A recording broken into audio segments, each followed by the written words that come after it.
వారు కొన్ని మాట్లాడినరు. తప్పనిసరిగా తెలంగాణ తల్లిని గత ప్రభుత్వం కానీ లేక బీఆర్ఎస్ ప్రభుత్వం 2014 తర్వాత వచ్చి చేసింది కాదు అధ్యక్ష. ఉద్యమ సమయంలో అనేక మంది శిల్పులు వాళ్ళు తయారు చేసింది తప్ప అది బీఆర్ఎస్ పార్టీ లేకపోతే ఆనాడు ఉన్న టీఆర్ఎస్ పార్టీ తయారు చేసింది కాదు. వాస్తవం అది. మేము చెప్పడానికి వినకపోతే మీరు ఓకే మీకు తెలియదు కాబట్టి చెప్తున్నాం. ఉద్యమ సమయంలో ఎక్కడున్నారండి? ఉద్యమ సమయంలో ఎక్కడున్నారండి? ఇగో తెలంగాణ ఉద్యమ సమయంలో అదే విధంగా వారు చెప్పారు జయ జయ హే తెలంగాణ అని చెప్పేసి.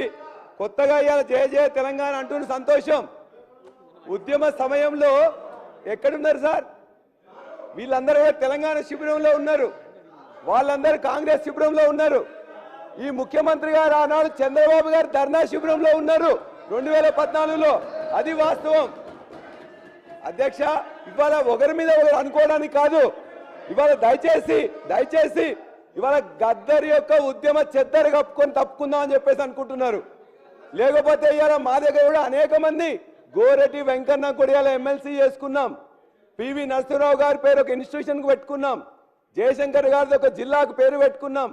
జయశంకర్ గారిది ఒక యూనివర్సిటీకి పేరు పెట్టుకున్నాం. కొండా లక్ష్మణ్ బాపూజీ గారిది ఒక యూనివర్సిటీకి పేరు పెట్టుకున్నాం. అనేక ఉద్యమ నాయకుల్ని లేకపోతే సిద్ధాంతకర్తల్ని తెలంగాణ వాదుల్ని ఇవాళ అద్భుతంగా గౌరవించుకున్నది ఇలా తెలంగాణ ప్రభుత్వం. ఇవాళ వారు చెప్పారు శంకరమ్మ గారు శ్రీకాంతాచారి తల్లికి మీరు గౌరవం ఇవ్వలేదని. మేము పోటీలో నిలబెడితే ఆ పోటీలో వద్దు అని చెప్పేసి ఉత్తమ్ కుమార్ రెడ్డి గారిని ఆ రోజున రిక్వెస్ట్ చేసినాం. కానీ ఎవరండి? మీరే కదా పోటీ చేసి ఇలా శంకరమ్మ గారిని ఓడించి అగౌరవపరిచింది. ఇవాళ మమ్మల్ని అడుగుతుంటే ఎట్లా? అదేవిధంగా మీరు చెప్పారు జయ జయ తెలంగాణ రాష్ట్ర గీతం లేదని.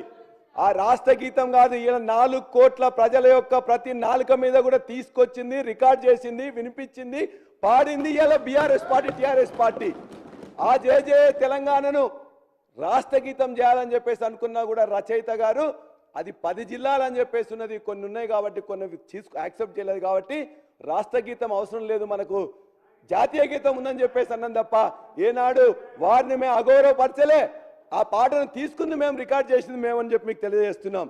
అధ్యక్ష, రాజముద్రలో నిన్నే మీరు చెప్పారు, ఇవాళ ప్రసంగంలోనే రాస్తూ ప్రసంగంలో మాట చెప్పారు.